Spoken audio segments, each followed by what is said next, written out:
Did God become human? Part 1. Belief in God. The vast majority of human beings have always believed in God. From the most ancient civilizations to the most primitive of modern societies, religions with God at their center have formed the foundation of human culture. In fact, the denial of God's existence, atheism throughout history was limited to a few individuals until the rise of communism in the 20th century. Even today, in the secular societies of the West, where modern social scientists and with Darwinian theories have argued that God is merely a figment of the human collective imagination, the overwhelming majority of citizens, laymen and even scientists, hold steadfast to their belief in God. Consequently, the overwhelming body of archaeological data in support of God's existence has led some anthropologists to conclude that belief in God, deism, must be inborn and not learned. Although the vast majority of social scientists proposed otherwise, recent scientific discoveries appear to support the minority view that deism is innate.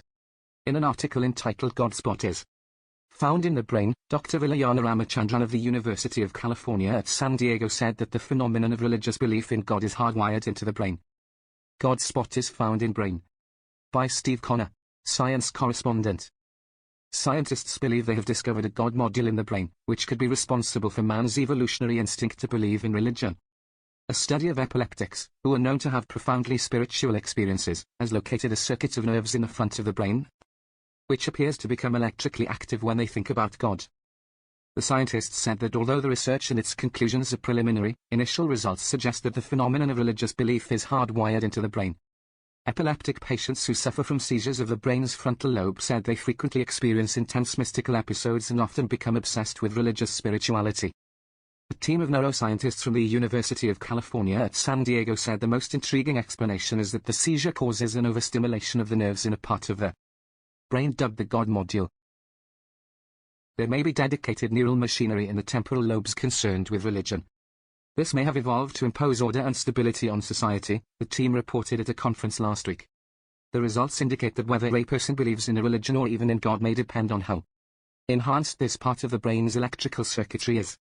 Dr. Vilayana Ramachandran, head of the research team, said the study involved comparing epileptic patients with normal people and a group who said they were intensely religious.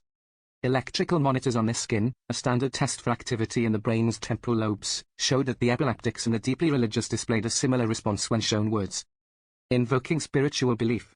Evolutionary scientists have suggested that belief in God, which is a common trait found in human societies around the world and throughout history, may be built into the brain's complex electrical circuitry as a Darwinian adaptation to encourage cooperation between individuals. If the research is correct and a God module exists, then it might suggest that individuals who are atheists could have a differently configured neural circuit. A spokesman for Richard Harries, the Bishop of Oxford, said whether there is a God module is a question for scientists, not theologians. It would not be surprising if God had created us with a physical facility for belief, he said. The Sunday Times, 2nd of November 97, p. 19. Despite growing evidence that man is hardwired with a physical facility for belief, the fact that the concept of God has varied greatly among human societies still leads some thinkers,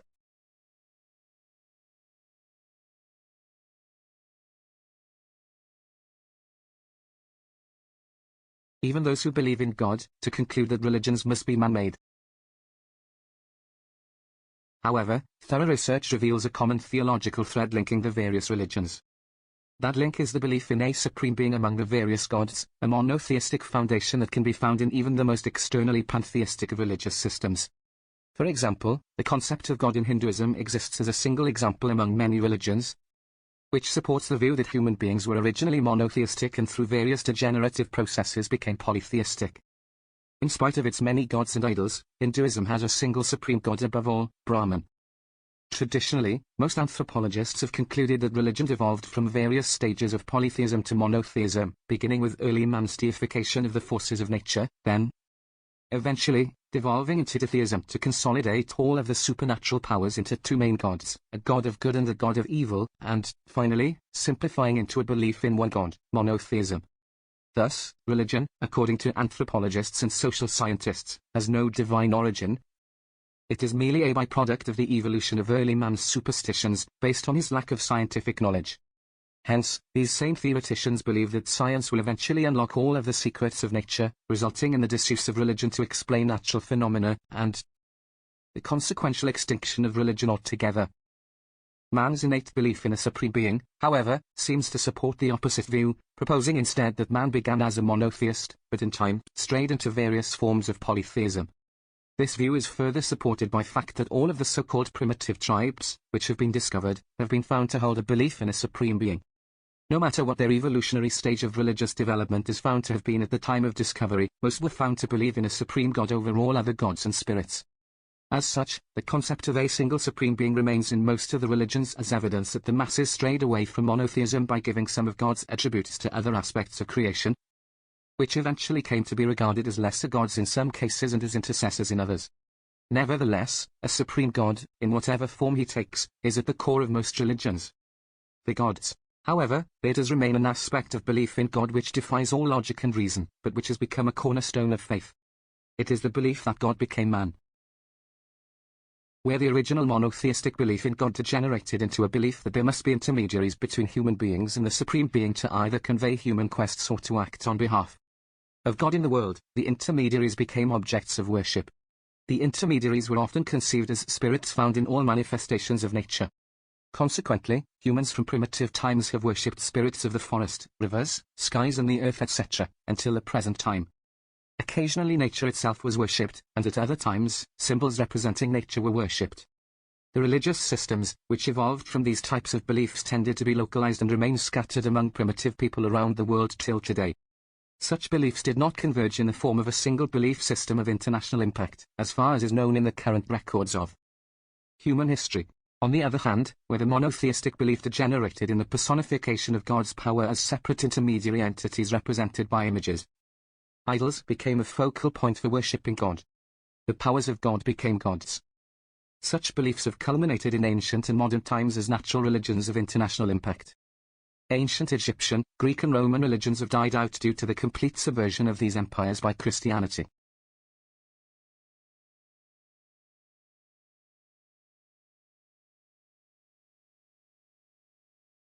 However, the Indian expression of Hinduism survived both Muslim and Christian colonization and remains the national religion of approximately 1 billion people in India. Christianity and Islam, with exception of Bali in Indonesia, have supplanted their direct international impact in the majority of the Far East. However, the different forms of Buddhism, its offshoot, have become the main religion of hundreds of millions in the Far East. Different forms of this Hindu reform movement continue to spread in the West today. Man is God. According to Hinduism, the basic concept is that everything is God. There is, fundamentally, no distinction between God and his creation. In Hindu philosophy, every living being has a self or a soul that is called Atman. It is generally believed that the soul is actually God, called Brahman. Consequently, the essence of Hindu belief is the idea that Atman and Brahman are one and the same, in other words, the human soul is divine. Furthermore, human society is divided into castes or classes, where each caste represents human beings who came into existence from different parts of the divine being, Brahman. The upper caste, the Brahmins, came from the head of God, whereas the lowest caste, the Sudras, came from God's feet. Though there are officially only 4 main castes, there are, in reality, many subcastes. Each one of the main castes is subdivided into thousands of lesser castes. Hindus believe that when a person dies, he or she is reincarnated. The soul, Atman, of the dead person never dies but is continually reborn. If people are good in this life, then they will be reborn into a higher level of the caste system in their next life. Conversely, if they are bad in this life, they will be reborn into a lower level, which is one of the main reasons why so many Hindus commit suicide annually. Daily, newspapers regularly record incidents of individuals and families hanging themselves from fans in their homes. In a recent edition of one of the local papers, a Hindu man killed himself when India lost a cricket match to Sri Lanka. When one's belief system espouses reincarnation, suicide becomes an easy route to evade difficulties in this life. When a person reaches the top caste, the Brahmins, after various reincarnations, the cycle of rebirth ends, and he reunites with Brahman. This process of reunification is called moksha, and in Buddhism it is called Nirvana. This is a Sanskrit term meaning blown out, referring to the extinction of all worldly desires, or salvation. Though the term originated in Vedantic writings, Bhagavad Gita and the Vedas, it is most often associated with Buddhism. In Hinayana Buddhism, the term is equate. The Atman becomes once again reunited with Brahman. Thus, man becomes God. God becomes his creatures. In Hindu belief, the attributes of Brahman are manifest as different gods. the attribute of creation becomes the creator god, Rama, the attribute of preservation becomes the preserver god, Vishnu, and the attribute of destruction becomes the destroyer god, Shiva. The most popular one amongst them, Vishnu, becomes incarnate among human beings at different points in time. This incarnation is called in Sanskrit avatar, which means descent. It represents the descent of God into the human world by becoming a human being or one of the other creatures of this world. Primarily, the term avatar refers to the 10 main appearances of the god Vishnu. Among them is Matsya, the incarnation of God as a fish, Kurma as a tortoise, Varaha as a boar, a wild pig, Narasimha as a half-man, half-lion, Vamana as a dwarf. And probably the most common one is Rama, the human incarnation. Rama is the hero of the epic, Ramayana, about which movies are made and shown regularly in India. The other popular god is Krishna, the other incarnation of Vishnu as a human being. His epic is the Mahabharata, which describes the descent of the gods in human forms to save the goddess Earth, oppressed by demons, burdened by overpopulation and in danger of dissolution. The theological centerpiece of the epic is the Bhagavad Gita, Dictionary of World Religions, p. 448. There are different variations of this belief regarding how many incarnations there are and what other animal forms they adopt, but all generally follow these manifestations. Consequently, in Hinduism, the belief of 1/5 of humankind, man is God or part of God. The difference between the creator and his creation is only superficial. Popular Buddhism shares the Hindu incarnation concept with its own modifications. It teaches that every conscious being possesses the Buddha nature and is, therefore, capable of becoming a Buddha. Buddha, in earlier teachings, was truly a human teacher who lived and taught. Theravada Buddhism, Doctrine of the Elders, is essentially a discipline which an individual practices in order to achieve salvation for himself by himself. Only monks who have the stamina and willpower to live the strenuous religious life can reach this goal, and one who achieves it is called an arhat. There are 2 types of nirvana, one with residue and one without. The first is achieved by the arhat here and now, the 5 aggregates, skandhas, which comprise all individuals. Matter, sensation, perception, predisposition and consciousness, are still present, although their cravings that lead to continued rebirth are extinguished. Nirvana without residue refers to the states of the arhat after death about which the Buddha remains silent. There can only be one Buddha in an eon and enlightenment is reserved for an elite few. This aspect of Buddhism is called Hinayana, or lesser vehicle. With the passage of time after the Buddha's death, Theravada monks were criticized as being too narrow and individualistic in their teachings. Dissensions arose and Buddhism evolved. A new form, Mahayana, or Great Vehicle, came to dominate. Dictionary of World Religions, pages 126 to 127. However, in Mahayana Buddhism, the idea of the eternal Buddha, embodying the absolute truth, developed, and Buddha was elevated to godhood. In order to reveal his message to humankind, this eternal Buddha manifests himself from time to time as an earthly Buddha to live and work among humans. Thus, Siddhartha Gautama, the founder of Buddhism, became just one of the earthly appearances, a phantom apparition created by the eternal Buddha. Dictionary of World Religions, p. 129. Buddhism incorporated the elements of the Indian system of the gods and heavens and responded to the popularity of Bhakti Hinduism, personal devotion to savior deities. The absolute or Buddha nature was seen by some as having attributes manifest as eternal Buddhas and Bodhisattvas who existed in spiritual realms and offered their merits. Protection and help toward enlightenment to all their followers who were devoted to them. Bodhisattvas originally this term referred to former Buddhas while they were still in their quest for enlightenment. In Mahayana the Bodhisattva postpones his final complete enlightenment and attainment of Nirvana in order to aid all other beings in their quest for enlightenment. Dictionary of World Religions, p. 11.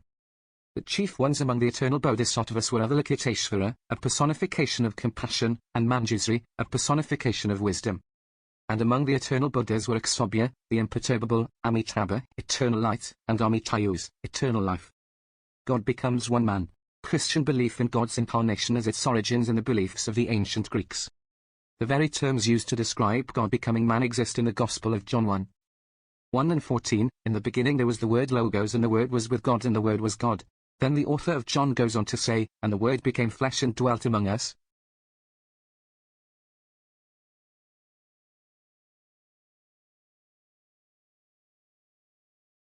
Full of grace and truth. Although the Greek term logos is translated as word, there is no single English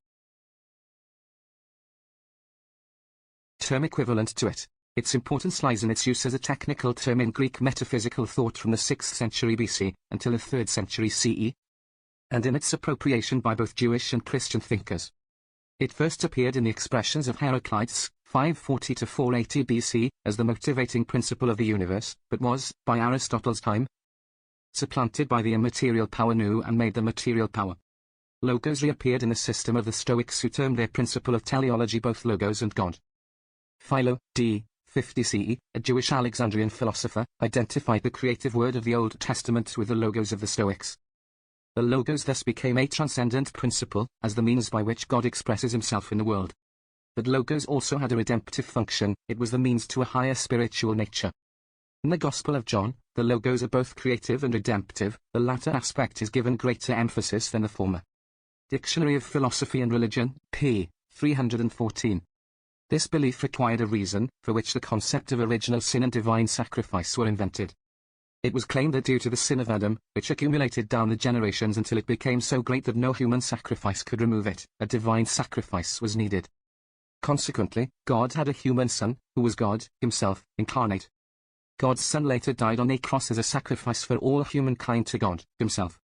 The Son, who is God himself, was later resurrected and currently sits on the right side of God's throne waiting to judge humankind at the end of this world. So for Christians, also 1/5 of humankind, God became a man at one and only one point in the history of this world, and belief in his incarnation is essential for salvation.